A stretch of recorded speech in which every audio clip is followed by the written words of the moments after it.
Well, check it out, y'all. We got what you need. We're all living in apartments, condos, vans. Well, dude, even you can have a studio in a box. Yes, we can help you with that right here at Blind Knowledge. We work on your budget, and we figure out your measurements. We'll get you the best sound for the best price. Let me know, 877-237-1143 or at blindknowledge.com. Yep.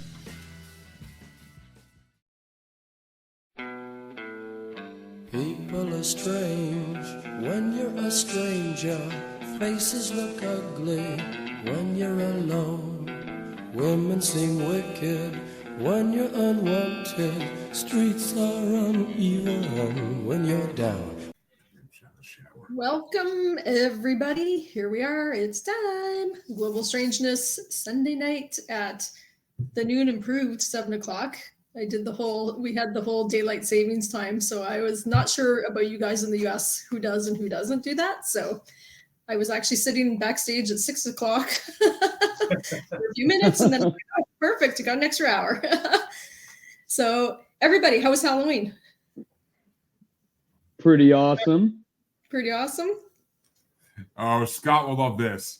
So my 9-year-old son says to me when we're trick-or-treating, an Amazon van goes by, and Scott and my son's like, "Oh, look, a white van that'll give us candy." And my cousin's husband's like, "Last candy you'll ever eat, kid." Like, just the fact the 9-year-old fucking said that joke had me dying laughing. But, yeah. Well, that's good. And did you dress up, Jeremy?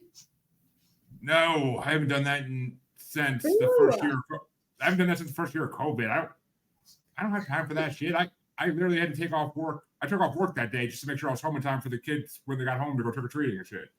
Nice.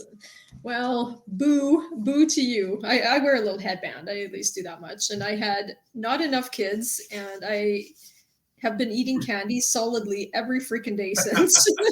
So, honestly, somebody needs to come take this candy off my hands. It's bad. Ship it my way, please. I am a fat boy at heart who loves candy. Nice. Well, anyways, this week we are back at it with Ancient Aliens. So this is part 2 because we have done a show on this already once. We're running out of topics. So you're getting double doses of all the fun of things. It's like, a bad something that comes back. Never mind. Anyways, so last time when we were talking about this, I was talking about the artifacts. I don't know if you guys remember, but this time I thought it'd be kind of fun. There's some of the, ancient alien theories.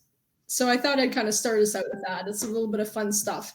So it's like, people's theories on what is actually ancient aliens versus, what reality is or whatever. So, and I thought some of these were really funny. So the countdown, this is the top 10 craziest ancient aliens theories, according to Weird Stuff. So number 10, Jonah was swallowed by an alien submarine. So have you guys ever heard that? Instead of the whale? I have heard it. I've heard it, but I don't believe it. Yeah, so you have heard that. I've never heard that one. I was like, that's pretty crazy. That's really interesting. I feel like the chances of being swallowed by a UFO submarine versus being swallowed by a fucking shark, the shark's gonna win that on. It's like 150 to 1 bet right there. The shark's the reason the freaking Jordan got eaten.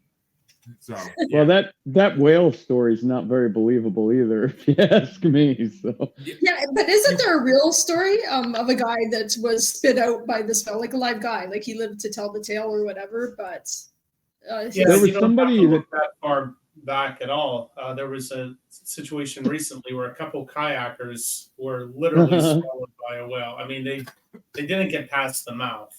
But nonetheless, it did happen, and that's on YouTube. You can readily find that video. Yeah. It's an awesome video. That is a tale. Like, that's a great experience. Like, it probably wasn't great. doing it, but that's a great tale to tell. Like, oh my God, if you've lived through Right. that, that's wild. I would look for that video, Michael, but I am afraid of if I put that sentence into my freaking Google, what will come up? Right. Yeah. We already run some risks here sometimes with some of our jokes and commentary. We better not be posting things. You know, a lot Anyway. of Canadians come on your podcast. It's highly frowned against, you know. So, anyways, number 9 is Pakal's rocket. So there's it's a carving on a stone, and Pakal was the ruler of a Mayan city-state in the 7th century AD, and upon his death, he was placed inside an ornate coffin and sealed in a tomb with the temple of the inscriptions. And so when archaeologists uncovered this tomb, they remarked that the decorative sarcophagus, am I saying that right, lid, and they called it a classic example of Mayan art. And so anyways, in these images, there's pictures of an ancient astronaut, and they consider this one of the best pieces of evidence. So, and I think this is a common theme, right? With a lot of carvings and stuff, it looks like spaceships or space travel or modern tools and modern things depicted in these ancient carvings. And so according to that is 100, according to these theories, that's 100% proof that is ancient aliens, not ancient civilizations of humans. When you want your pictures up, Deborah, let me know. Well, the next one is the picture of the face. Okie dokie. So what do you guys think about that? Like, everybody's seen carvings or whatever with something that looks very modern or very alien, technology that shouldn't have been there at the time that the pictures were called. Do you believe that that's evidence, or what do you think? I got one of those myself. I don't know what I believe in, but this week I got one of those I'm showing. Okay. Well, I mean that is pretty good evidence, actually, I think. The way I see it is, if your kid draws something in elementary school in art class, are you going to really question what it is? Or are you just going to go, that's good, sweetie, now go play? Well, this was like carved in stone, though. I think it's probably more like they're pretty intricate. Visions. Yeah. Visions or hallucinations or something. I mean, I don't know. It could just be some freaking cave kids having fun, like drawing shit in walls. That's pretty particular sarcophagus. That's cave kids. Yeah. The lid that you're talking about, I've seen this, is very intricate. Yes. It's a lot more than, Jeremy, what you would think of as maybe a childhood daydream. It's very strange. It's very intricate. And it is open to interpretation. I don't know if that is sufficient evidence, though. Yeah. Oop. That's not the one. No, I think that's the next one. Yeah. Okay. So heading on, next one is hybrid creatures are the result of genetic testing. So I don't know if you guys, there's a lot of stuff around people with certain types of blood, and you see all the time people are talking about some humans are reptilian, and you see the eyes changing. Ooh. So yeah, I know you perk up with that. So no, I just was talking about this on a episode of my show this morning with my guest. My guest and I were talking about hybrids created by aliens to start the human race. Yeah. So yeah, that's exactly. So some ancient astronaut theorists, they think that this is ancient alien genetic experimentation, like all these, kind of crossbreeding with humans and all these, I don't know. What do you think? Because a lot of people talk about reptilian humans or reptilians So just to be clear, I have O negative blood and I have green eyes. And apparently that's some of the criteria for reptilians. I knew it! But if I am one, I will never tell. It's just a picture of a hybrid ancient, whatever. This is Medusa. This is Medusa. Yeah, but Medusa, according to legend, was a beautiful woman who was changed by Zeus or Hera because Zeus slept with her. as goes the regular storyline in every Greek myth, is Zeus slept with something, and then they got in trouble for sleeping with them getting raped by him. So gotta love ancient gods and their idealism. Well, this particular list too, they include Bigfoot, they include Nessie, all these things in this. So they think this is all kind of this article lumping all these things together as ancient alien genetic testing. This is when I pull the plug on this fucking shit. Who the fuck slept together to make Nessie? That's what I want to know. Well, maybe they do. I guess my issue with it is, the creatures that we're using as references here are one-offs, right? There wasn't a clan of Medusas, at least that's the way the story goes. There was actually one. Gorgons. Gorgons were all like Medusa. They all had the exact same anatomy. I know that's a D&D thing. Was that like an actual? It's a Greek. Cryptid, though. It's a Greek mythology thing. It's not really a cryptid. It's a Greek mythology monster. There was Gorgons lived on an island, and it's one of the islands that Theseus had to go to. And I believe Homer too in the Odyssey. But Homer went to the Sirens. Homer went to a lot of places with a lot of fucking messed up creatures. So yeah, he got the shit end of the stick for most of his life. But I mean, I know Theseus had to kill Medusa. He had to get her head. So Theseus is the one who ended Medusa's reign of terror, but he didn't kill every Gorgon. That island still technically supposed to exist somewhere full of Gorgons. So do you believe that's potentially is sort of a genetic? Did you have to ask, Deborah? Of course he does. Well, not necessarily. I mean, this is where Frogman lives. I believe it in the way that I believe that what the ancient people worship as gods very well could have been extraterrestrial beings. Because apparently they saw them. Apparently they got raped by at least one of them, Zeus. But I mean, they saw these gods at certain times in stories and in legends. So what if they were extraterrestrial beings, and that's why they were all powerful and had these abilities that regular people didn't have? And maybe that's why certain people like Hercules and Theseus were able to be given certain abilities, because they were part god. They were half god. They were hybrids. I mean, it's well known Hercules is half god, half man.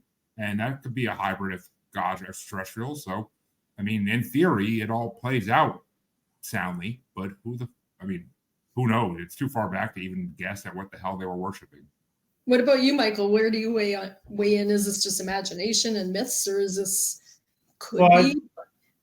I think Jeremy's is poking at a very deep rabbit hole, and that is the history of religion vis-a-vis the ancient astronaut theory. Pretty much any religion that I'm aware of, it has gods that have some degree. Well, I mean, even the Christian God, the Abrahamic God, is an extraterrestrial, right? A god of the heavens, somebody that lives up above the world. By definition, that's extraterrestrial. Whether or not these mythological creatures are evidence of ancient aliens, I'm finding that to be a little bit of a stretch. Certainly, the ideas out there, that is that, we have these superhuman or half man, half beast type animals, or humans, or aliens, call them what you will. What is the genesis of these variants? Or is it extraterrestrial? I guess the question I would have is, what purpose would they serve as such? Guardians of humans. I mean, think about it. I mean, I'm gonna call back to last week, Scott. Let's go back to the satyrs and how they became the goat men, that our furry, hairy-legged friends that Deborah wants to date. So, I mean, what?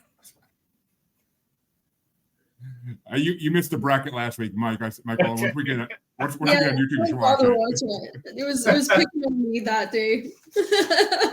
I saw some of the texts. I was wondering what was going on, because it sounded like it was getting pretty good. Yeah.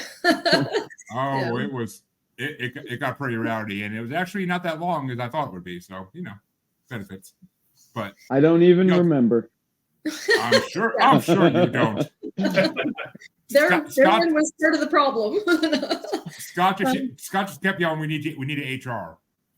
yeah. We Well, decided that's that. because you were like doing some talking crazy shit. And That's the show we're on, unfortunately, buddy. Jeremy is the HR department apparently. So yeah. Yeah. I learned a long Poor time Deborah. ago. You got to control things if you want to take them out. So my whole thing with this ancient, like this whole theory is, if they were like godlike and have like, why would they die out and measly little humans be the, what survives and travels up throughout all the time, right? Like, wouldn't the godlike things be what evolves and keeps expanding and growing? Not if they're Genetically, like controlled. they're superior, aren't they? Not if they're controlled, and not if they alter their genetics to not do that. I mean, think about it. Extraterrestrials will have more advanced science than we could ever imagine. Wouldn't they be able to alter genetics so that the alien part doesn't show? But it's in there, which is technically what starseeds are all around the world today, indigo children. So, I mean, everybody supposedly has an alien spirit inside them. I mean, that's not just science. That's not just Scientology, Tom Cruise bullshit. Like that. That's actually a belief that a lot of psychics and spiritual people have. So, I don't know. I was just talking about that today, and I mean, it's likely. I guess it's likely if that's what your soul is. It could be extraterrestrial in origin. It has to be kind of. And so then we just need to awaken and remember this about ourselves, and we have these powers still. So that makes sense. I'm on board with that. I mean, you know, Deborah, the spiritual awakening is fucking happening right now. And as my guest said today, we have 2 to 3 dark years ahead of us. But after that, the light begins to shine through again. I think humans are really good at making things go extinct.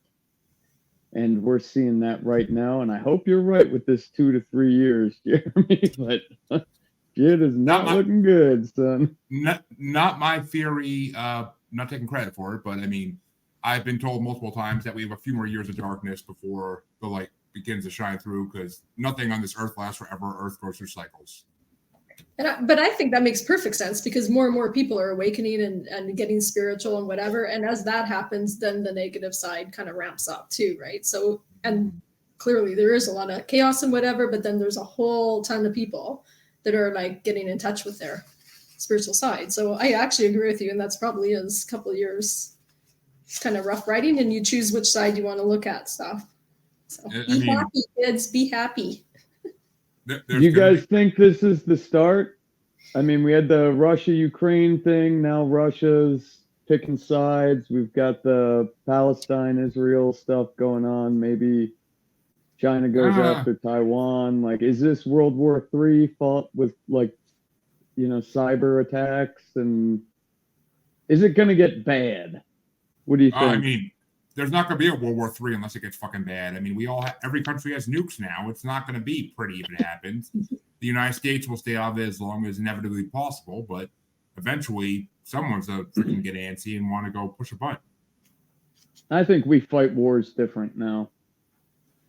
I don't think we do, because we still have these big missiles underground in silos just chilling, waiting for their day to come out. So, I mean, why wouldn't we decommission them if we didn't plan on using them at some point? Just to make sure the other people don't. Yeah, see, this is where we need Superman 3, the Quest for Peace logic, where he comes and takes all the nukes and throws them into the sun. Just saying. Yeah. I think, and that's all the chaos and whatever is going to ramp up, and it's individual people's responsibility to manage positive energy and not get sucked into all that chaos and negativity and spread that. Energy begets energy. So the more people that are positive and whatever, that will grow. And I'll spread the wisdom. Deborah, you'll love this, because I'll spread the wisdom I was given today. Over the next couple of years, it's going to be very important that everybody spends a lot of time out in nature with their bare feet planted on the ground, and any negative feelings, energy you have, put it back into the earth, because the earth will use it and turn it into positive energy and put it back out. Yes, ground and release. That's part of meditating. That I do that every single day. Ground and release. Let all that energy just sift through you. Well, I'm fishing in the river all the time, barefoot, dude. Doesn't get more meditating than that. You're even better in the water. Your feet glow at night. Yeah, it's getting cold now. I'll be in my my waders now, but. So, well, anyways, moving on the list, and I'm going to butcher this, but Teotihuacan is in Toltec City near what's now Mexico City. Tenoctian. Say that again. It's Teot. Tenoctian. That doesn't really. Trust me, their language doesn't make sense when you look at it and you try to pronounce it, but it's Tenoctian. Okay, well, phonetically that does. Okay, whatever. So, anyways, people are saying there's a theory that is a computer or something. So I think I've seen this. Do you have a picture of it? I do, actually, because that was going to be part of my thing too. Damn it, Deborah. Okay, well, well, I'm just saying it's a theory. People are saying this is a computer, so. It's like a gear-driven calculator that tells like the whole solar moons and stars and everything, right? Well, they think it looks like a circuit board, I guess. That's wrong thing. Zoom.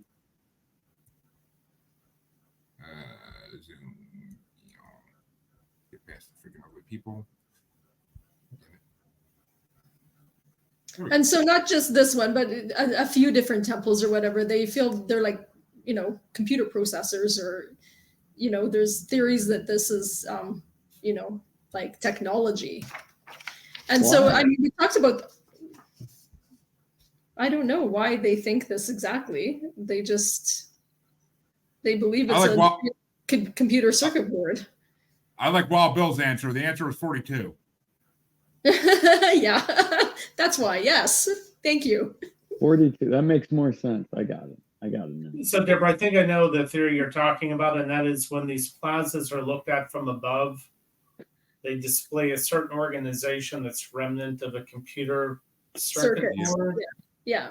I don't know. I guess more understanding of what's underneath the surface and how these artifacts are interconnected and how they're interconnected would help us understand, if these things are part of a larger system. Other than that, it's just the geometrical layout is reminiscent of a computer board, and I'm not sure I'm going to find anything compelling in that necessarily. Yeah, so people are just seeing a comparison, made in their own mind, and labeling it. Then again, my guest today was talking to me too about how in ancient Egypt, ancient Egyptians used to be able to open portals because they literally would turn the top half of the pyramid one way and the earth rotates the other way, and they would use feldspar, which is they would ground it up and use it, and it would open portals.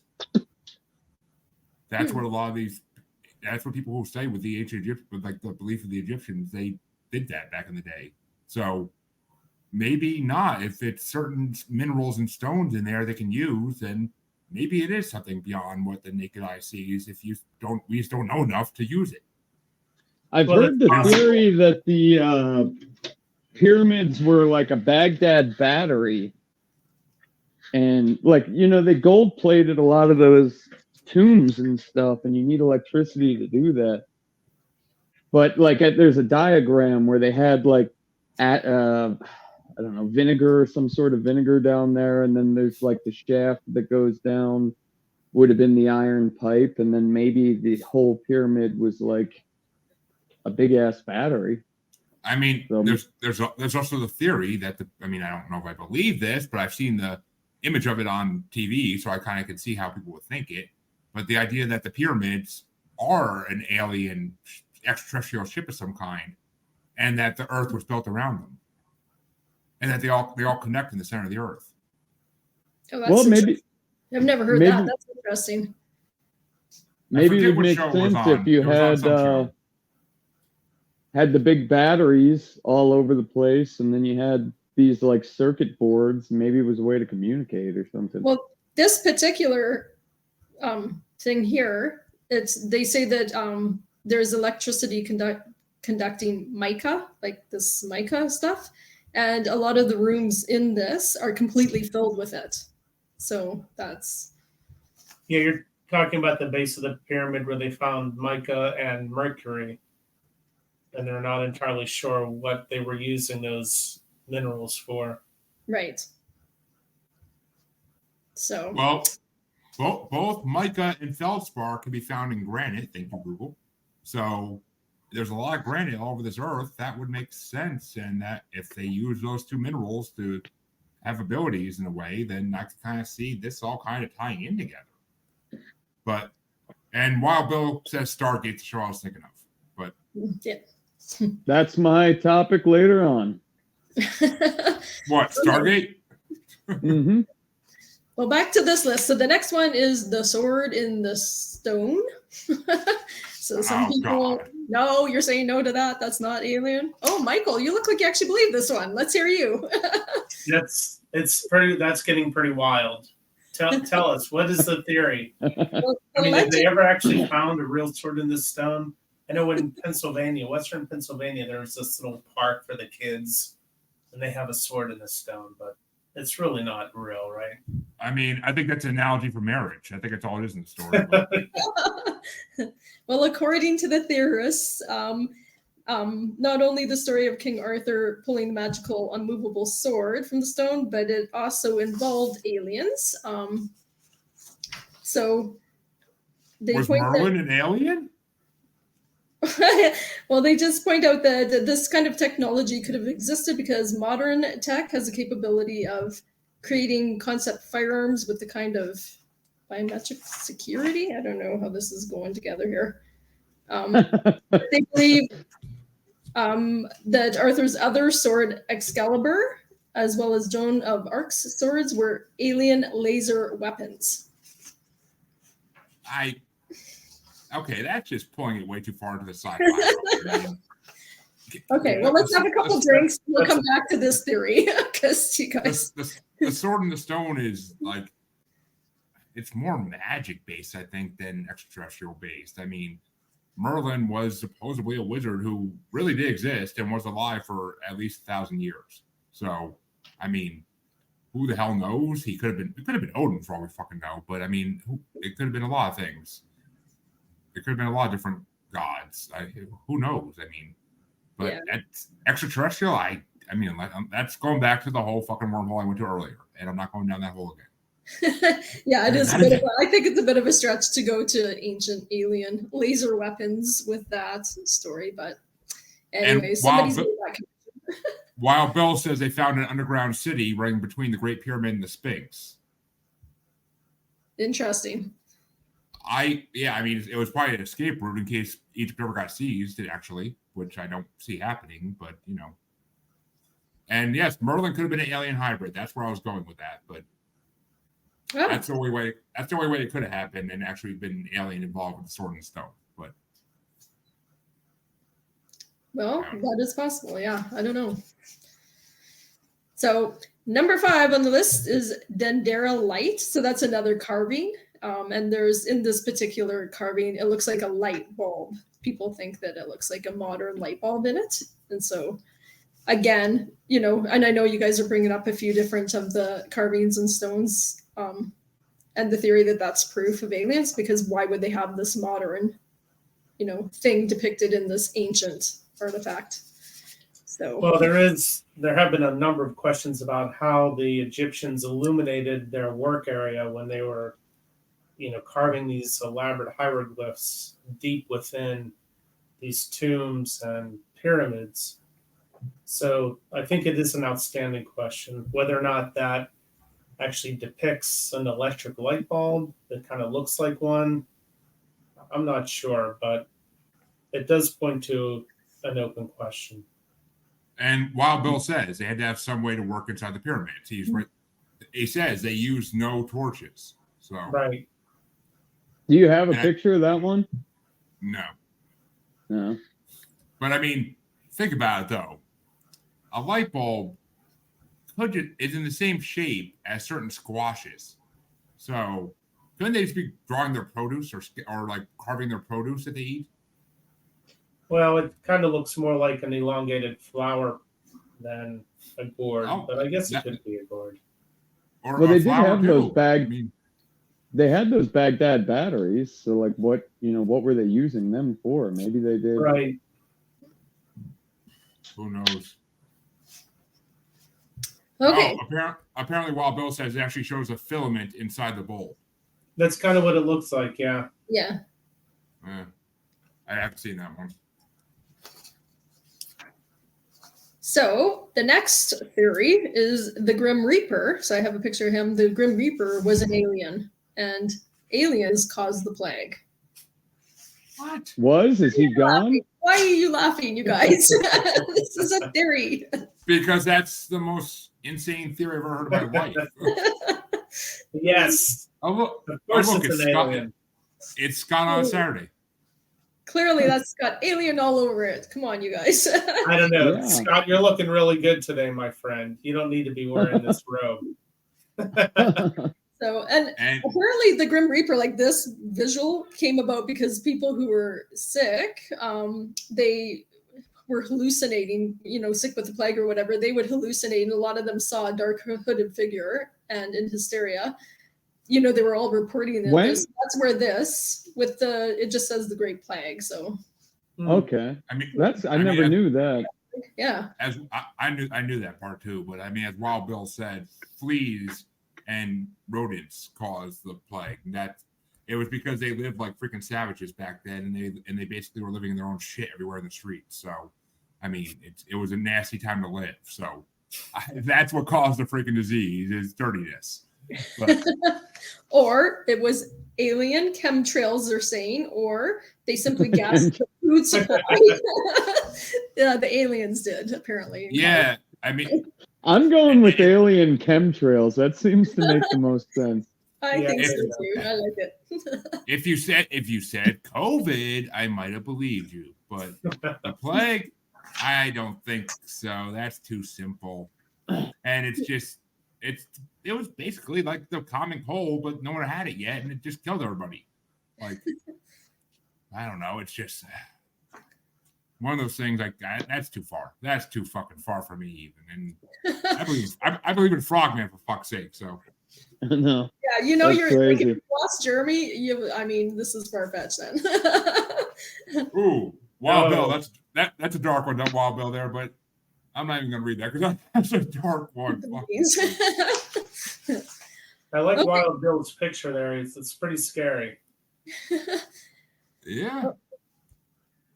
Okay, well, the next one, I'm sure everybody's heard about this. Everybody's heard this. Nazis had help from the extraterrestrials.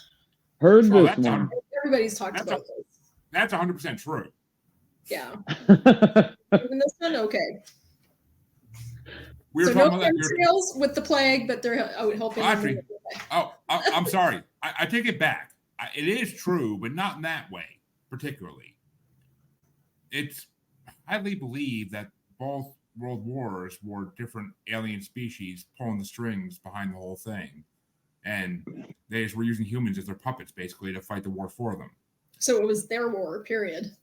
It was their war, period. A lot of the wars in this world have been their wars. I mean, not the little ones in country like the Civil War or any of the European England versus Ireland versus Scotland wars or anything like that. Like, no, that was just grumpy neighbors. And yes, that's what we're gonna call the Civil War from now on. Grumpy neighbor time. And apparently Wild Bill is an ordained priest, a spiritualist priest. Hey, so is Scott. I just gotta get my license, $50. Nice. Donate now to Global Strangeness. I found this tidbit fun. So that apparently the term Foo Fighter refers to the numerous stories of strange aerial phenomenon observed by the Allied pilots over Germany. Did you know that? Yep, yeah. And that's where the band got their name from. Yeah, no, I didn't know. I thought that was pretty interesting. And yeah, and apparently the Germans found a crashed alien craft in the woods of Bavaria and tried to reverse engineer it, and that's where they're, Yep, that's 100% true. Scientists have confirmed that one. Okay, so we go from a hard no to obviously a pretty firm yes to you guys. So the next one is Vimanus. So, Vimanus. Okay. Are you familiar with this, Michael? Yes, I'm familiar with that. Tell us about it, Deborah. Are you saying it correctly? I don't think I've heard this one. I don't think I've heard it. Michael, you say it. How do you say it? Vimanus. but yeah, that's Vimanus. Yeah. Me another story. But It's go Got a ahead. picture of this one? You're so endearing with the way you pronounce words. That's very nice. Never- You're like incorrect. Deborah's pictures are all gone, Scott. And no, Scott, sorry. Apparently, Wild Bill got his in college, and many years of theology and religious studies, and many thousands of dollars spent. Yeah, good So for Wild Bill. He's a real place. Looks like he got for you. You know, Deborah's accent isn't even that bad though, because every other English-speaking country had to wait until California was made for the English language to be perfected. So, not trying to say my language is perfect, but it is. Birds are real. Yeah. So, anyways, back to Vimanus. So, in ancient astronaut theory, a recurring theme is that the ancient depictions of extraterrestrials and their vehicles as godlike creatures with heavenly chariots. So again, this is like pictures and carvings and whatever. And nowhere is this imagery more present than in ancient Hindu texts. So they're pulling this out of texts and they're saying that this is evidence of ancient aliens. And allegedly, these things are piloted and inhabited by mythical beings, and they're actually the confused interpretations of ancient people witnessing alien technology. So, Sky Period, same kind of thing. Sky Period. It was one of the first books ever written about ancient aliens. It was called Cherry Sky. I think it was Chariots in the Sky. Yeah. Yeah. So what do you think? Is that a theory you can jump on board with, or is this again they're taking a fairy tale and then making it into alien? And Wild Bill's right. The Christian Bible does mention UFOs multiple times.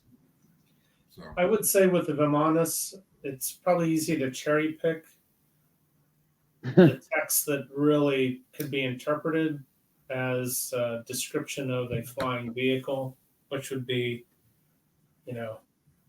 out of step with the time in which it was written. Mm-hmm. However, I'd like to know more about the entire body of work so I can understand those passages in context of the overall document. I'm not saying it's not evidence of something. I'm pleading ignorance with respect to the overall Vimanus. What else do they talk about? Right. Yeah. That makes sense. yeah, I mean it's yeah, he's right. It's one of those ones where you can't really just say that's definitive proof. That could be anything. Like they could have just mistook anything for that. They could have just been high on freaking Scott's mushrooms and wanted to draw some funny things. The Santa Claus mushroom? Yes. So that brings me down to number one. What do you think it is? Stonehenge. Dinosaurs in Arizona. Aliens killed the dinosaurs. That is. I got close. I've heard Close. that theory. I've heard this theory before, but I don't know how well I believe it. Since if they did, they didn't do a good job.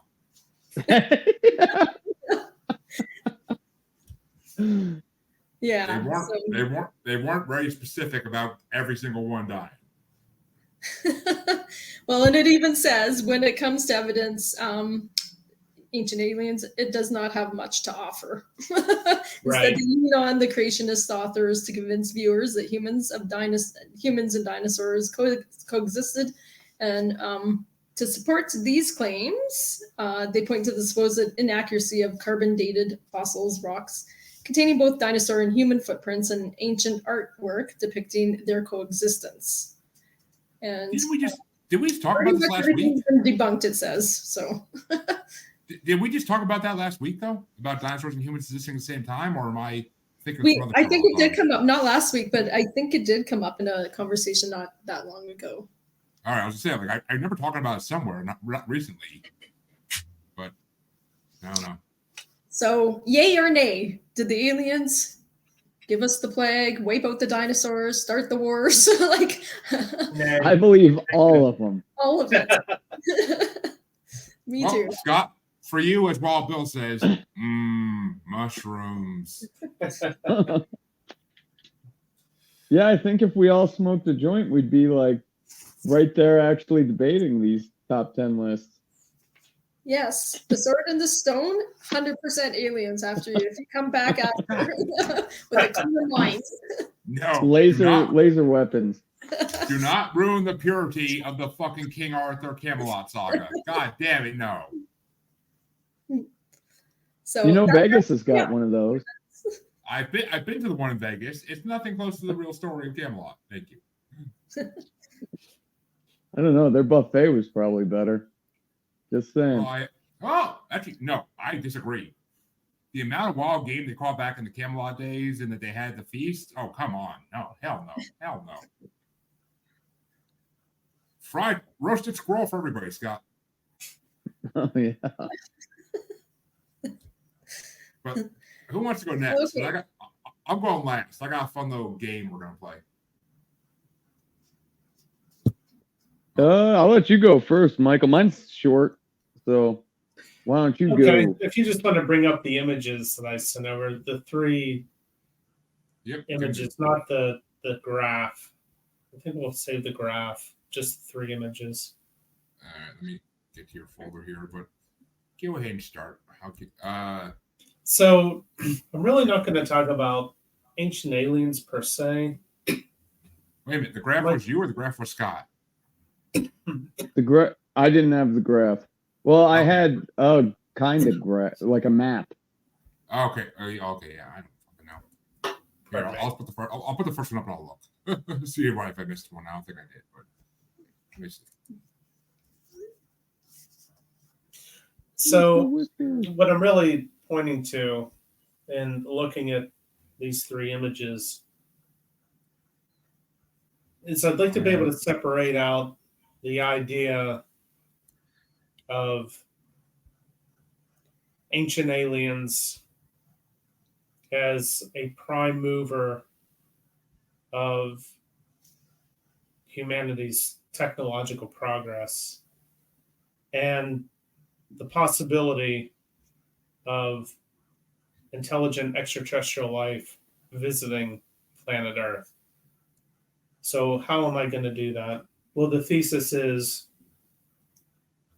that we allow ourselves, I believe, to entertain the notion of extraterrestrials as prime movers in human history because I think we really don't understand human history. Why don't we understand human history? I think it's because we're so stuck in the idea of, primitive humanity being these hunter-gatherers and, we were chasing each other with sticks and stones. And, it's a very juvenile, childlike depiction of the humans that existed before modern times. And when you look at artifacts like the one in front of you, Actually, I just want to throw this out. Real fast because this is actually interesting. According to Christian beliefs, dinosaurs never existed and bones were placed here by God to test one's faith. That's what Wild Bill is told by a Protestant minister. You're testing my faith, Jeremy. I'm just joking. Yeah, that statement tests my faith in humanity right there. I do that every week. I stole that from a Christmas documentary. I had to throw it out there. So when you look at these, this is what, 5,000, 6,000, 7,000 years old.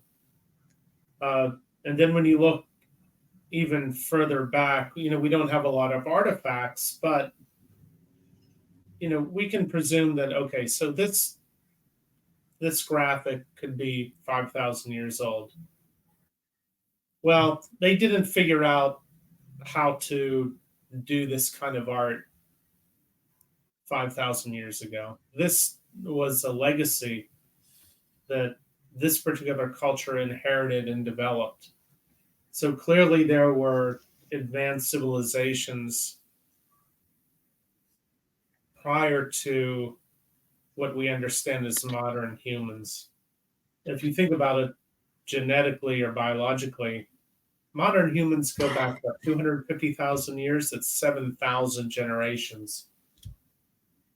And it's very difficult for me to believe that during those entire 7,000 years, 7,000 generations, humanity just ran around in the savannah chasing each other with sticks. Again, I think it really, that whole idea of the primitive hunter-gatherer really needs to be scrutinized. So what do you, I'm sorry to stop you. Like, do you believe in like the Younger Dryas impact, where like the 200 flood stories? Yeah, were told for a absolutely. And I reason? have a graphic talking about that. If we could get to the next image, what I want to take note of here is,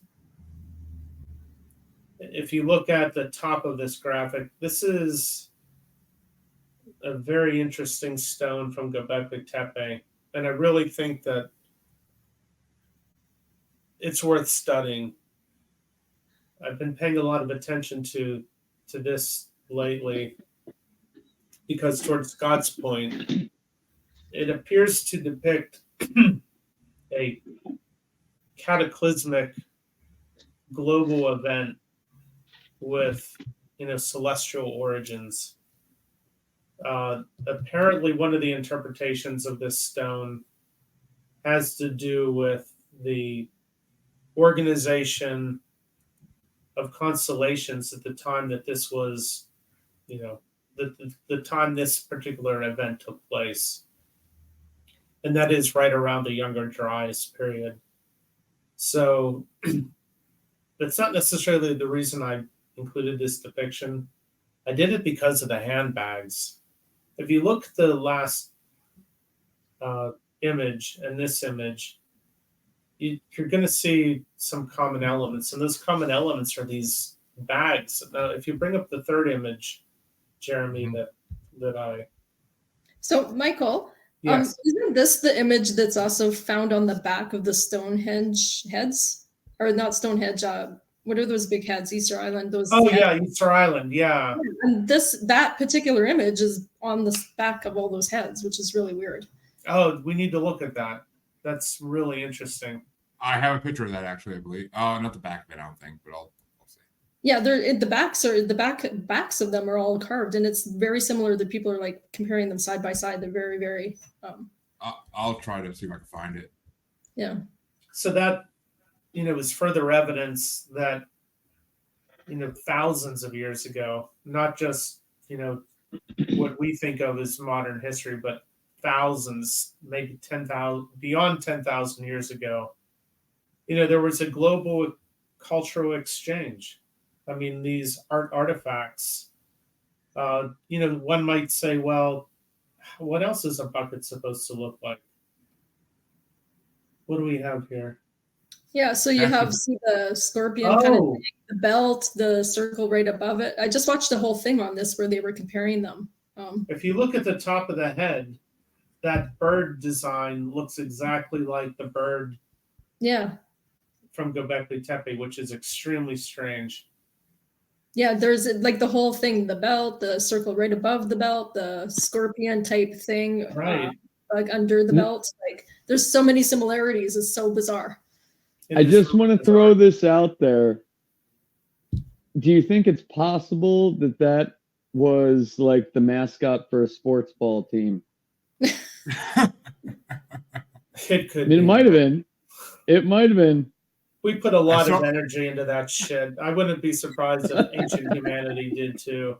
I honestly thought Scott was gonna go with this is proof that birds aren't real. Yeah. I mean, just look at the human endeavors associated with sport, the stadiums, all of this incredible construction. Yeah, it's a possibility, I guess. But that said, go ahead. What do we have that's gonna, like, you got Trump Tower and all these things we build. We really don't have anything that's gonna be around. Well, so that was part of what I was getting to here. We don't have a lot of ancient artifacts. And, if you look at the whole theories around the Younger Dryas, the rapid change in sea levels, tremendous flooding from pulse melt lakes from these glaciers, and possible impacts of cosmic debris landing forcefully on these huge glaciers and causing these enormous floods to occur. And there's evidence of this. It's not made up. You can listen to the Randall Carlson podcasts, and he goes into painful detail about the geological evidence of these massive floods caused by these pulse melts. So the idea is that not a lot of artifacts will remain from previous cultures. So when we look at the ancient aliens, I think we're trying to use that vehicle to fill in the gaps of our understanding. Because like I said, if you look at the Unaki relief that we just looked at, it's a very complex piece of art. Assuming it was done 5,000 years ago, they didn't figure out how to do that a day before, right? That's a legacy. That is technology and art that has been passed along. But we just don't have the evidence of those previous cultures, and it could be because of things like these cataclysmic global events that erased enormous parts of human history off the planet. Well, with Göbekli Tepe, I'm drunk. Yeah. Göbekli Tepe, they didn't even have bronze tools, right? This was all supposed to have happened by hunter-gatherers with stone tools. Yeah, so into right, that the whole idea of the hunter-gatherer, right? I mean, I think I'm not an expert. The archaeologists probably have their reasons for it, but it just seems like a very juvenile understanding of human history, right? We just walked through the woods and gathered apples, and then made this huge stone city. I know. Yeah, we made 2,000-ton circular monuments, but we were just gathering apples. We built these things in between the growing seasons. It makes no sense. It's not even possible. Anyway, that's my presentation, guys. Well, that was a good one. Actually, do you want to do your graph? We can bring that up.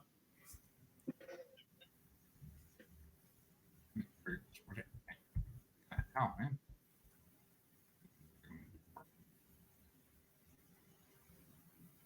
Yeah, the Moai are very interesting because for a long time people assumed that what you saw is what you got, until somebody decided we should probably dig around this thing a little bit, and it turns out that most of it's underground.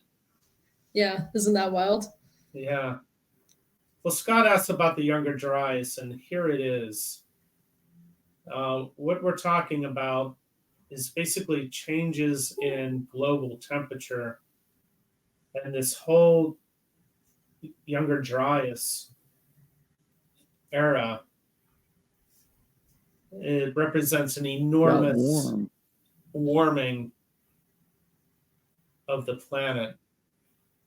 And they believe, at least there are theories that suggest that, there was a very advanced human culture and technology that existed prior to this time. And because of the climatic events triggered by the Younger Dryas, a lot of that history has been erased.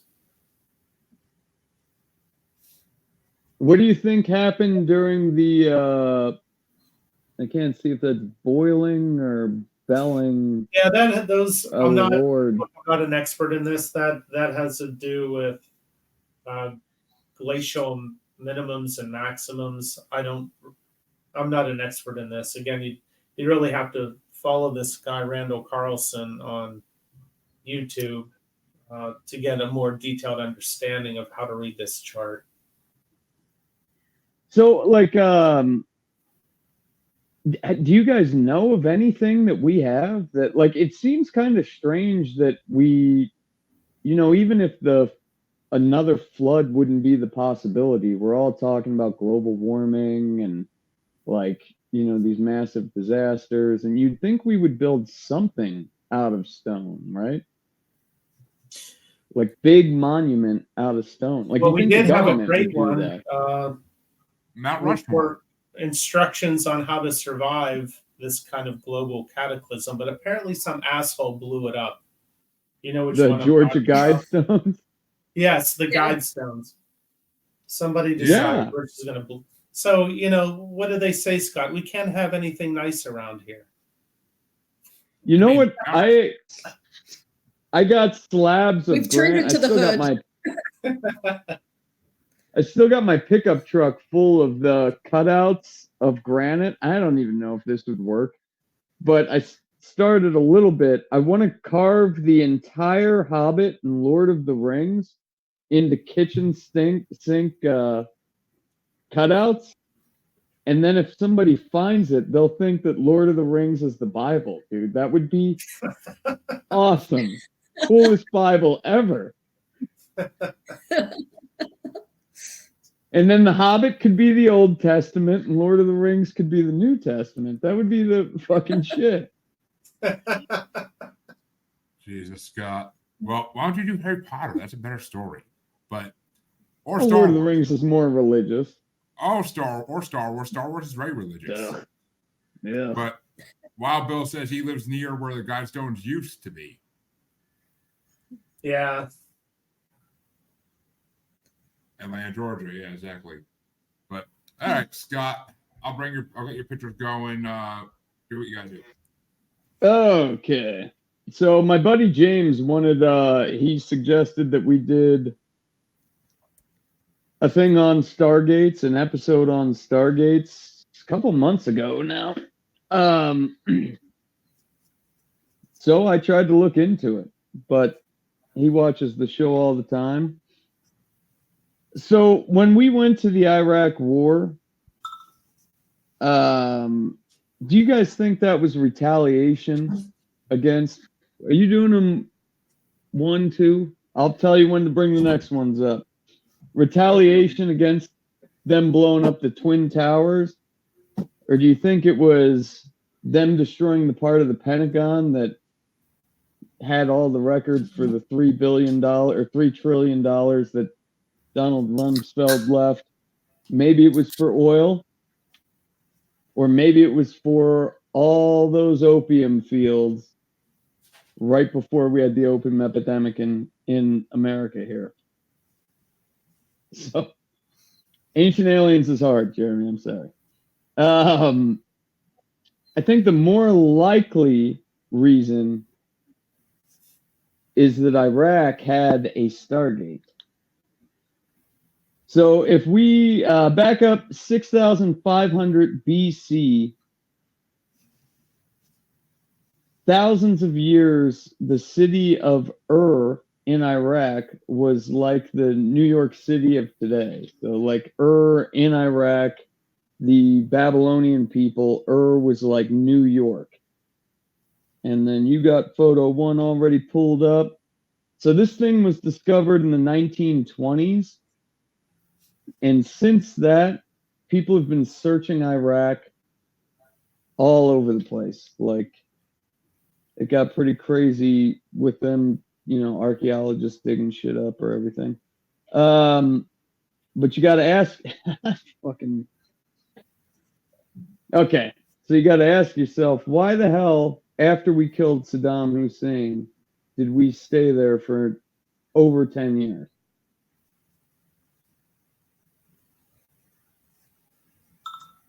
Because we were looking for the fucking Stargate. So this is the oldest known Stargate on the planet that we've discovered so far. Jeremy, can you bring up photo 2? Photo 2 coming up. So this thing was found in the photo Jeremy's going to bring up just brought it up. Is it not showing on the screen? I'm still seeing the same photo. I'm seeing a second one with the Yeah, people. I'm saying a second one. I don't think that's photo 2. I have them labeled 1, 2, 3, 4, 5. Oh, it doesn't transfer. It doesn't transfer your label over when you share my messenger, buddy. I saved them in the way you sent them, but It's the one with the like castle stronghold. Yep, back there we go. Okay, so in the 1980s, Saddam fortified this. This was the ziggurat where it was found, and I pronounced that totally fucking wrong. But Saddam had people build those 3 huge staircases in stone, I might add. You know, he didn't really like fuck up the face of that building. It looks pretty legit. But and then he put an Air Force base and his chemical weapons factory right around this thing. So if we jump backwards real quick, you're gonna have to find the photo of the fucking alien. I labeled them. I'm sorry. Keep going. Oop. Back. That one. Yeah. Okay, so if we jump backwards, the Babylonians, they lived in modern day Iraq, and they had these carvings here. And if you zoom in, well, I'll let Jeremy zoom in. It's depicting, that's that Stargate right there. No, this is the wrong photo. you're killing me, Scott. You're killing me. I had them all labeled and everything. You're killing me. You're killing me, small. Back one. Nope. You keep skipping Nope, over. back. The one you went fast over. Right That there. one. That one. Okay, so you guys see the little fucking alien people there? Yeah. Yeah, that's Sumerian, right? They Yeah. could be hobbits, Scott. They could be hobbits. They could be, but their faces even look like little alien beings. So, everybody's heard Zachariah Hitchens, right? Or Sitchens. I Right. think so. Okay, so this like basically, I didn't know this part of the story when I was going into it. Go to the map, Jeremy.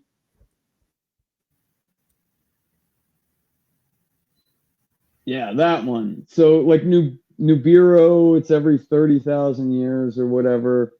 And you know, Nibiru gets close, and then the Anunnaki come and check and make sure we're digging gold and shit. But that's how they thought they would travel, was through these fucking stargates. And why didn't Saddam Hussein use that technology? Did we get it?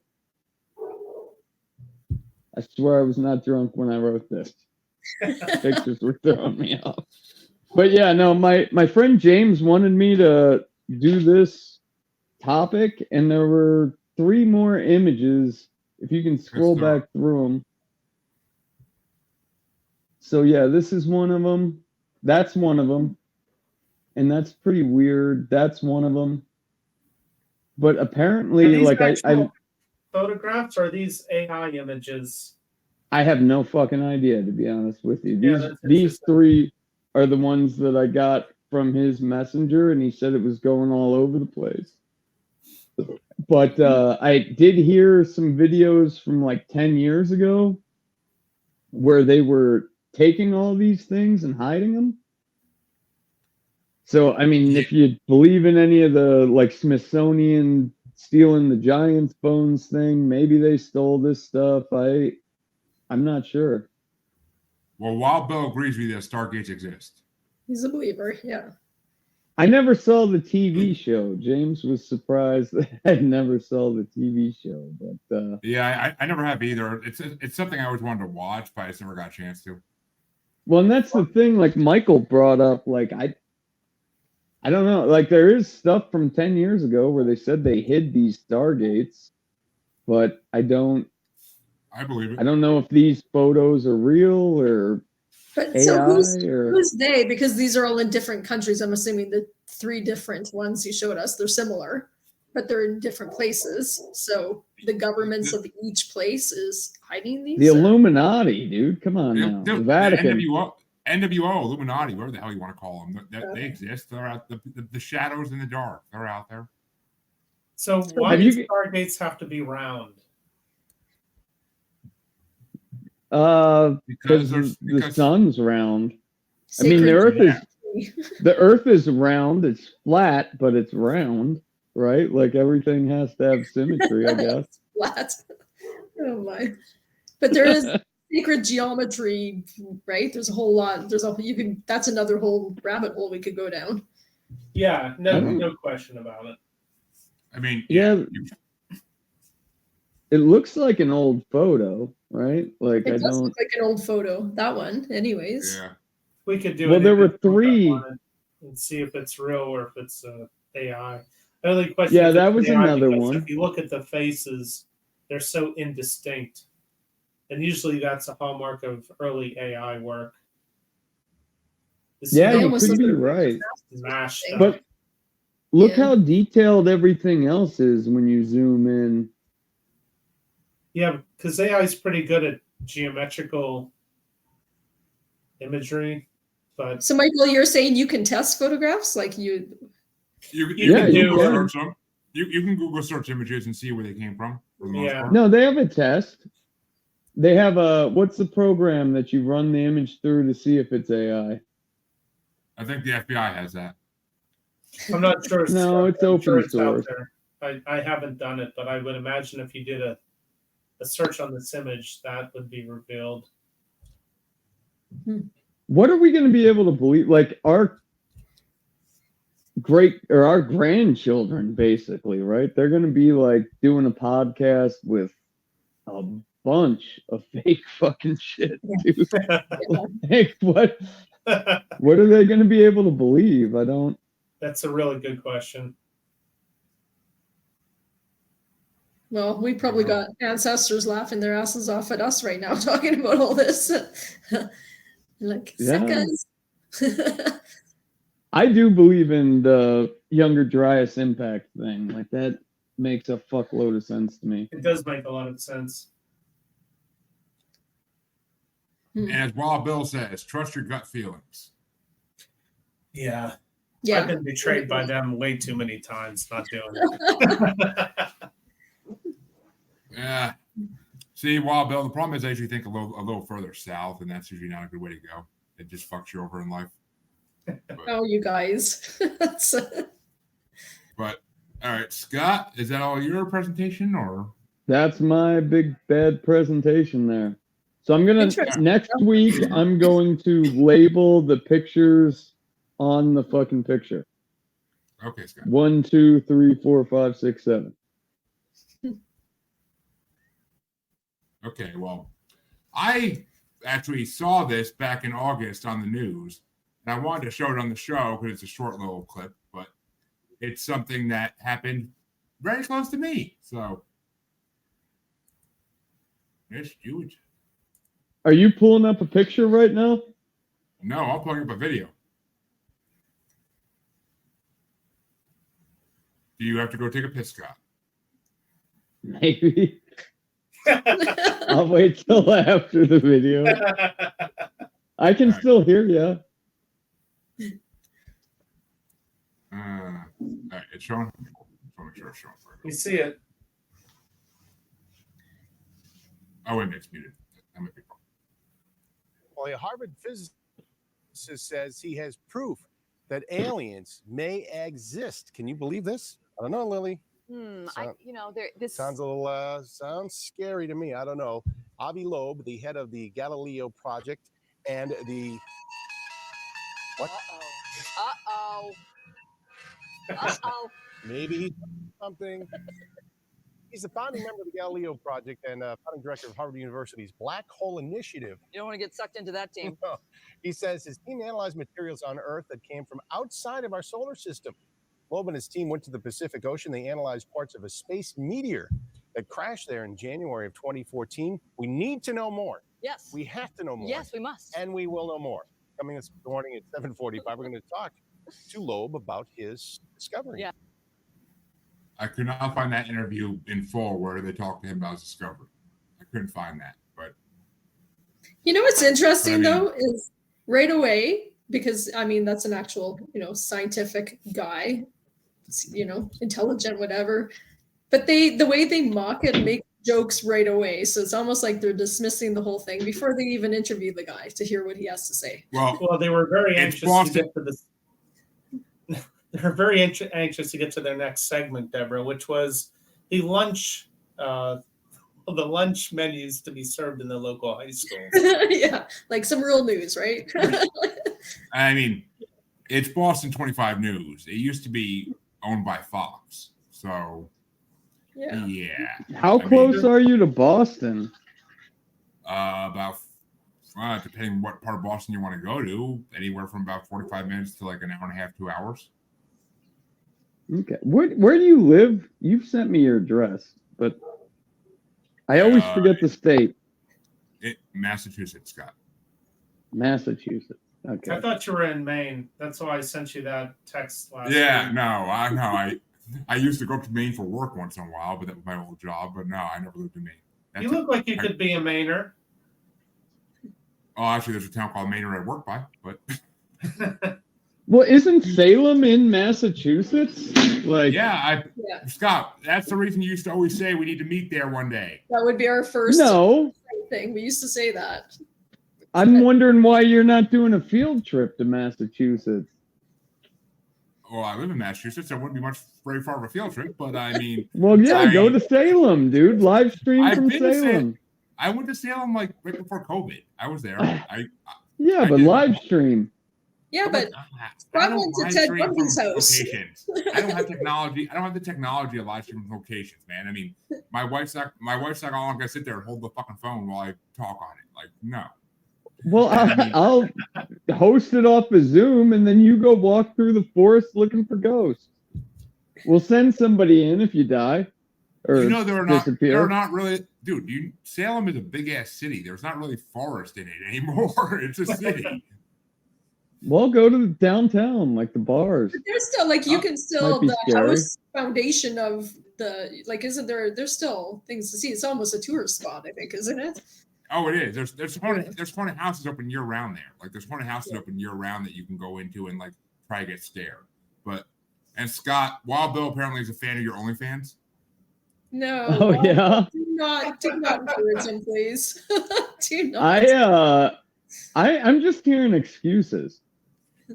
Dude, I've been to Salem. I don't need to go back and spend all the fucking money there. The restaurants there are overpriced as shit because they know it's all tourists.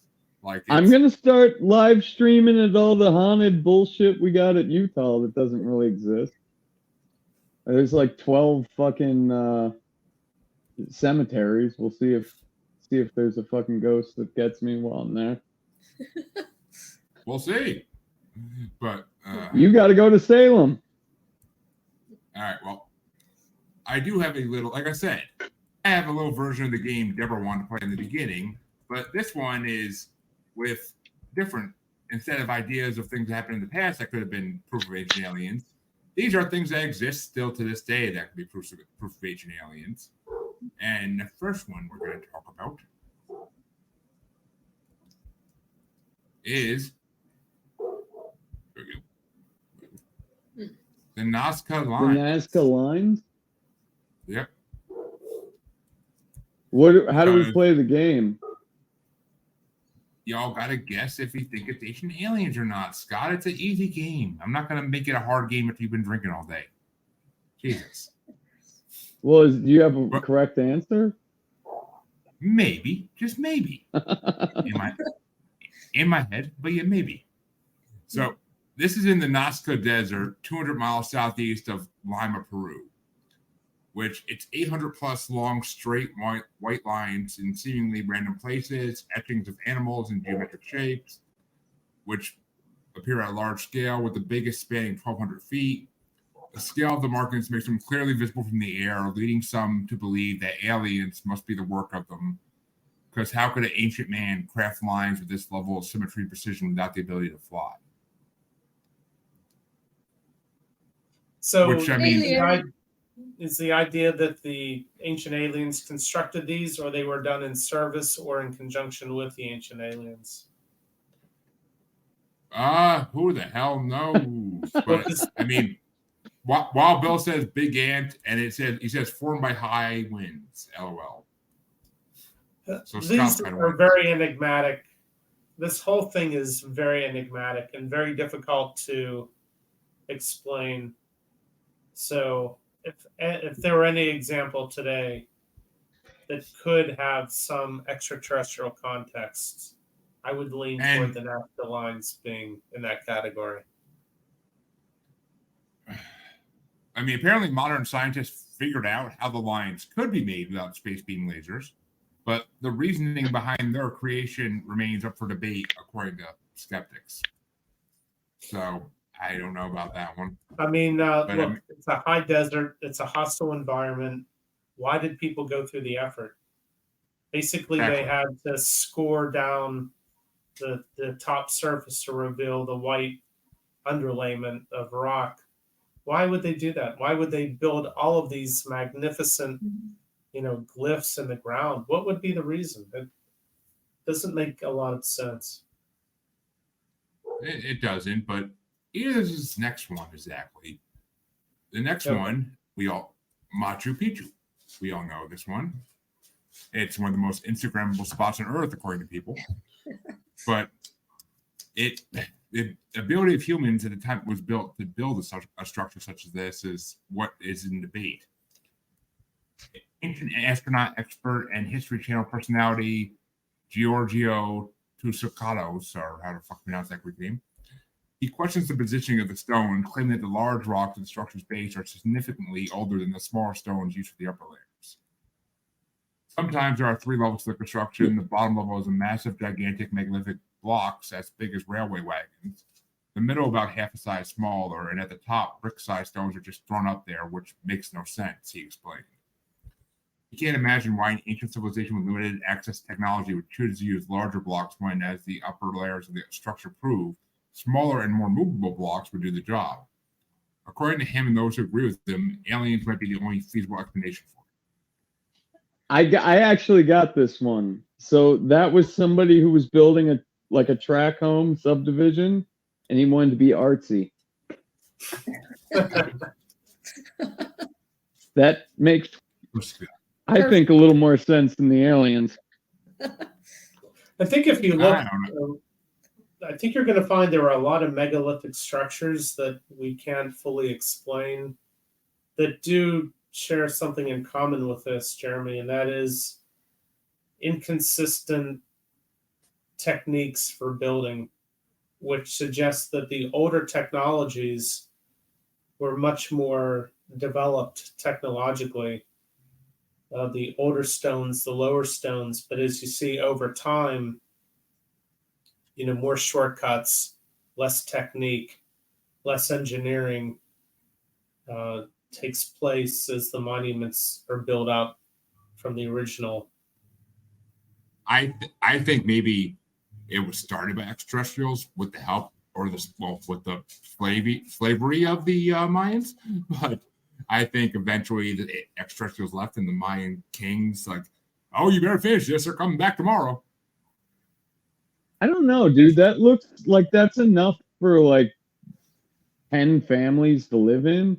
I bet 2,000 years from now, you'll probably have some prepper militia structure on the side of a mountain that's all that remains too, is this rock wall foundation shit. I think the aliens giving away your plans. I think the aliens built the original, where the big unexplainable stones are, and then the people found and built onto it. That's why I said, Deborah. Yeah, I'm with that. Well, I think they were artsy. Go ahead. Did we lose Michael? Or? No, I wasn't saying anything. I think Scott said it was artsy. An artsy track house. Subdivision. Better than an artsy crack house, but Probably like $700,000 for the base model. I bet. That's just what I'm going with. But the next one we all know as well, but we're going to dive into this a little deeper today. And the pyramids. Okay. But it's pretty interesting. Somebody drew an obelisk underneath these and did a cutaway to make it look like the top of the pyramid is actually the capstone of an obelisk underneath. Really interesting. it is, and I mean, it's not exactly that people think that they were built with the technology available at the time, but it's the positioning of the pyramids of Giza that are evidence of the alien involvement. A blog post from Michigan State University, the pyramids line up exactly with the Orion constellation, involving a level of precision unusual for human artisans. If you look at a bird's eye view of the pyramids with a picture of Orion's belt transposed on top, it's clearly evident that the three stars in the middle of the Orion constellation diagonally, with one star deviating, and three pyramids, also one deviating from diagonal, and the relative positions of stars and pyramids match each other perfectly. Even the brightness of the stars match the size of the pyramids. Giza consists of two almost equally tall pyramids and a smaller one, which is only 53% of the height of the other two. The belt of Orion consists of two of the almost similarly bright stars, and one with only 50% of the brightness of the other two. The smallest pyramid is the one which deviates from the diagonal, as does the dimmest star. So the author of the blog wonders about the fact that the Great Pyramid lines up almost exactly with the magnetic North Pole, which becomes suspicious when you consider that the ancient Egyptians had no compasses. Also, on the evening of the summer solstice, the sun sets directly between the Great Pyramid and its next-door neighbor when viewed from the Sphinx. For this to be possible, the Egyptians would need to know the date of the summer solstice, and because the length of a calendar year hadn't yet been determined, it's too convenient. And finally, the blog author wonders about the impeccable condition of the pyramids of Giza in comparison to other pyramids of a similar age, which have clear signs of wear. So, see, that seems like some fucking like Trump Vegas flexing shit, right? Like, we got all our steel glass buildings everywhere, and we're just gonna build this shit right here. And like every fucking equinox, bam, or not solstice, winter solstice, it fucking moves there. It's crazy because they're like 8-sided. It would have been amazing to see them covered in limestone. Mm-hmm. I mean, it would be, but they haven't aged, and that's the weird part. That's what no one can figure out. So, I don't know. That one. I mean, I never heard that explanation perfectly explained like that before, and it kind of all lines up in my head. So, I mean, that could be an alien thing. I mean, maybe there's a Stargate underneath the sand, Scott. Who knows? I think they were just smarter than we give them credit for, like Michael was saying. I'm just Googling the bird's eye view of them. It's pretty interesting, actually, how they're lined up. I mean, I feel like there was a period of hominids, though, where we were just cavemen. I feel like that did happen. I think it was right after we were created by extraterrestrials, and we were basically dumb little slave kids. And I think we had to evolve, or either helped or not help. We evolved somehow. Yeah, but we're talking hundreds of thousands of years of being Homo sapiens. And isn't there talking about Randall Carlson, isn't there water erosion on the Sphinx? And they think that the Sphinx was at one point in time a lion, and the water erosion goes back 10,000 years. Yes, there is a theory about that the Sphinx is actually older than the pyramids. And they Well, Bill's saying the pyramid is a communication device. I mean, that's very possible. I've heard that theory a lot in my life, but I mean, I don't know. You got to think about it this way too, though. From what I've also been told by a Atlantis researcher, the main city of a state of Atlantis was in the North African desert.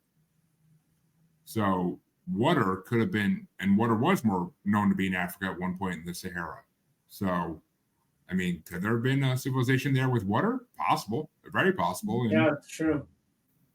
But wasn't like Plato the only one that actually wrote about Atlantis, and it was like this brief little. He's the only one that we still have proof wrote about it. That's the difference. A lot of that stuff has been lost to time. A lot of that stuff's been lost to time and wars. So who knows? And who knows what's in the Vatican, Scott? They could have older things. Let's talk about. That's what I'm fucking saying, man. We got to get that lady back on when she gets from the fucking Vatican. But I wish I knew 18 languages and could go into the Vatican. That'd be awesome. Get studying. I feel like you'd be dangerous if you knew that much, Scott. They're like as big as, they're not even as big as LA County, I don't think. I think we could get in and out in a day. America could have that Vatican. All those books would be ours. Well, that will be our final wrap-up show when if ever we end this. That'll be our final storm in the Vatican. we can come back from that, but yeah, this one is called, and I'm gonna fuck this up, Saxe Huaman. Okay, I didn't fuck it up. Saxe Huaman, which some believe aliens were responsible for making this. It's a fortress in Cusco that's more than 1,000 years old. But the Incas were advanced and talented craftsmen, as everybody knows, and similar fortresses have been found around the world and even near this one. So most people are quick to say that this was just an Incan creation, not an alien creation. But I mean, I don't know. Who the hell tattooed the side of the mountain? That's what I want to fucking know. Yeah. El Peru. But I mean, I don't know. That just... Yeah. The structure is unbelievable. If you look at other images of it, it's truly amazing. The building technique, the size of the stones, none of it makes sense on a human scale. It doesn't, but I mean, they worked with what they had back then, so that's all you could dig up was those size stones, and that's what you're going to use. Right, but how'd you move how them? did they do it? It's not readily explainable. It's like the pyramids, and they're fucking rolling 30-ton stones on logs 500 miles away. That shit seems... I've seen all the demonstrations of that, and it works really well when you're on flat, hard ground. Rolling down the hill on a log, it's not going to work. Or in like the sand of Egypt. You're right. The whole theory is really wonky. And there's this guy on YouTube who uses little pebbles and sand. Yeah, he's able to move these massive 10-ton blocks around, using leverage. But he's doing this all on a concrete pad. Mm-hmm. Right? Yeah. All of those techniques go away when you're on a soft surface. Yeah. But Wild Bill says he wants to know who put up the wall to block the goddamn view. Yeah, that's right. But I don't know. This one definitely was. That one definitely wasn't. Do I have a picture of the second one ready? Is the question.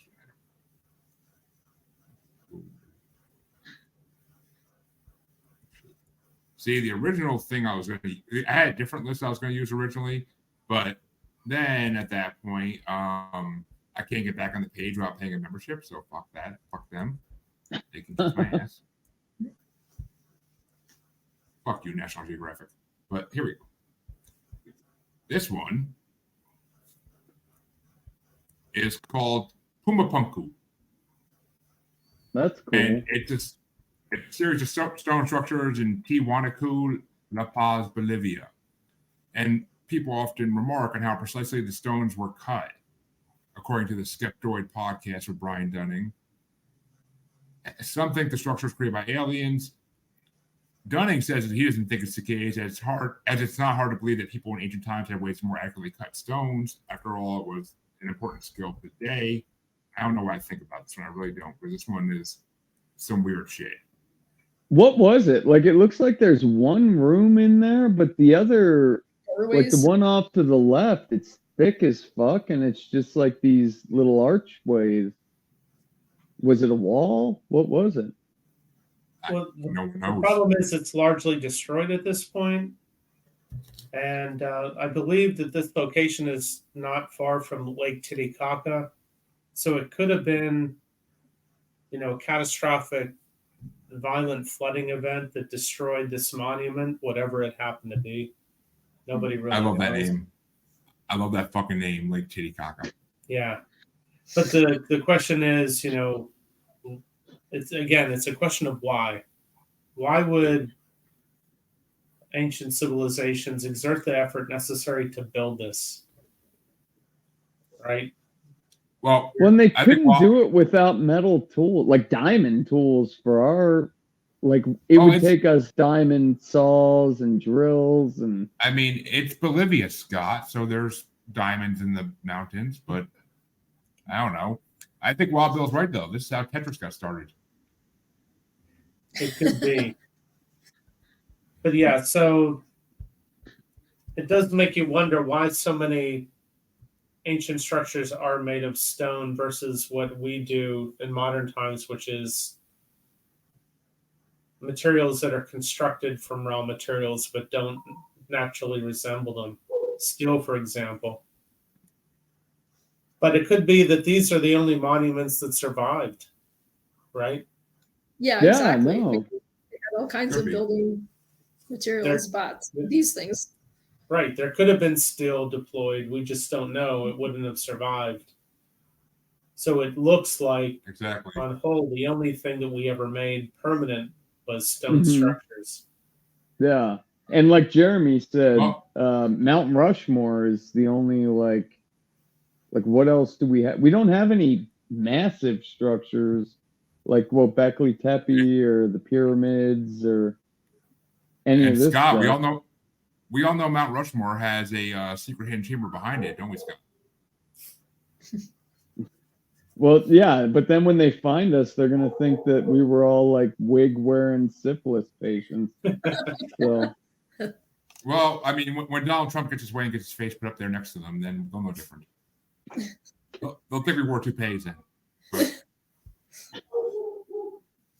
But this is the last one I got. And Deborah, we already kind of talked about this on yours, but it's a better picture than the one I had previously. Because instead of just one structure, why the fuck is it zooming in? In the middle. I don't know, but you can see 6 of these structures plus a huge one in the back. So, I mean, this is interesting. It's Teotihuacan. But it predates the Aztecs, which it's as everybody knows, the Pyramid of the Sun and the Pyramid of the Moon. And the people who lived there disappeared. So that's why no one knows what happened in that city. Ancient Alien shot an episode to focus on that, setting forth the case for an extraterrestrial presence. And the host suggested that the structures, particularly the pyramids, involve advanced mathematical principles, and like the pyramids at Giza, may be built to correspond with space formations. Also, recent digs revealed stores of liquid mercury, mica in the walls, and golden orbs containing unrecognizable substances, all bizarre enough to prompt inquiries about the real builders of it. So, it's pretty I don't wild. know. And the fact they found Go ahead, Jeremy. The fact they found unrecognizable minerals in it too is interesting. That changes things a little bit. Because if they're not from this earth, then where the hell are they from? And why would they be built into it? Why wouldn't they just be laying around it? But Wild Bill's right. It's an alien airport terminal, multiple landing pads. And the pyramid is the main terminal. Just like JFK. Makes sense. Well, that's the weird thing with all of the other pyramids around the world is they're like these stepped structures, where the Giza pyramids were these H-sided, covered in limestone, like immaculate things. What do you think? It's possible that the Giza pyramids happened before there was like a major catastrophe, and then civilization rebuilt and then got destroyed again before we found them? Possible, I guess. I don't know. But oh, it was alien. I'm sorry. I forgot the topic. Aliens built it all. They did. You heard it here first. And they brought the plague. Yep. And the chemtrails. And the chemtrails. And they put their sword in some stones and made alien hybrids of humans. So, yeah.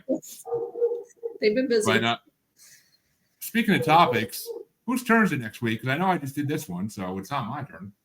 Michael was gone for a long time. It's your turn, buddy. Okay. That seems to be Scott's logic every fucking week now. Whoever's not looking or not in the room, that's whose turn it is. I'll do it. All right. Well, folks, unless Michael knows it now, you will find out the topic next week. Yes. All right. Well, Deborah, wrap us up. Hold up. Deborah, is it your guys' Thanksgiving right now? You guys have a different... No, we had ours already. We had ours. Ah, shit. We forgot to wish her a happy Thanksgiving. I know. No, it was fabulous. But yeah, ours is always sooner than yours. Is it yours this weekend or? No, it's like 2.5 weeks. Oh, okay. The Sunday we do our bracket will be the Sunday after Thanksgiving. Oh, okay. So you guys will all be fat and happy and stuffed with turkey. When's your guys'? I'm already all those things. What the fuck are you talking about? It's like October, right? Yeah, it was early in October, second week, I think. Can't remember the actual date. She was probably working on her Canadian Thanksgiving. I work all the holidays. Actually, I did cook it. I did the whole thing. I was fat and happy. We just got our turkey today, actually, and they forgot to skin it on the way out of the store. Whoops. What? Jeremy stole a turkey. I am not responsible for people who don't do their jobs. You heard it here, guys. You know where he is on the next episode of Bad Boys. I am in some random garage, and you have no idea where I am. So, Our grocery store, Winco, gives you a free turkey every time you buy $100 worth of shit. And I got 3 kids, my wife and me. So, like the last 2 or 3 years, we've gotten 5 free turkeys. Wow. Oh, that's Jesus. I would have got like 600. I would have got like 6 free turkeys today if that was the case. Yeah, no, that's what I'm saying. But all right, well, Deborah, wrap us up. That's a wrap. See you next week, you guys, with Michael's surprise topic. Bigfoot porn, part 2. You can find me on Facebook as Jeremy Bryant, or you can find me as Uncensored, Unapologetic, and Untamed UQ Podcast Collective Facebook group. You can find me on Twitter and the Instagram as @JuggaloBastard, or should I say X now. And you can find me on TikTok as @JuggaloBastard Podcast. You can also find me on YouTube as Paranormal The New Normal. And you can also find me streaming on YouTube as Blind Knowledge Network, because all knowledge is blind until they admit Bigfoot exists.